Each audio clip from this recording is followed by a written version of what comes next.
விருதுநகர் மாவட்டம் ராஜபாளையம் ஒன்றியம் ஜமீன் நல்லமங்கலம். நான் தேமுதிகவில் எக்ஸ் ஒன்றிய துணைச் செயலாளர். என்னுடைய பெயர் காட்டுப்புலி.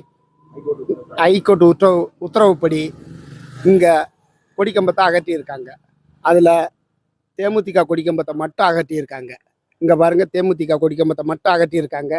திமுக கொடிக்கம்பம் அப்படியே இருக்குது. அண்ணா சிலை அப்படியே இருக்குது. இதெல்லாம் புறம்போக்கு இடத்துல தான் இருக்குது. ஹைகோர்ட் உத்தரவுனா எல்லாத்துக்கும் ஒன்று தானே. தமிழக அரசு இதை சமநிலையாக பார்க்கணும். எங்களுக்கு ஒரு நியாயம், அவங்களுக்கு ஒரு நியாயமா? இதை நாங்கள் வன்மையாக கண்டிக்கிறோம். நான் தேசிய முற்போக்கு திராவிட கழக மாநில செயற்குழு உறுப்பினர் பூக்கடை முருகேசன் பேசுகிறேன். விருதுநகர் மாவட்டம் ராஜபாளையம் ஒன்றியம் நம்ம புனல்வேலி நல்லமங்கலம் கிராமங்களில் ஹைகோர்ட் உத்தரப்படி கொடிக்கம்பங்களை அகற்றினாங்க. இதில் வந்து நல்லமங்கலம் கிளையில் அண்ணா சிலை பக்கத்தில் இருக்க அவங்க திமுக கொடிக்கம்பம் அகற்றப்படலை.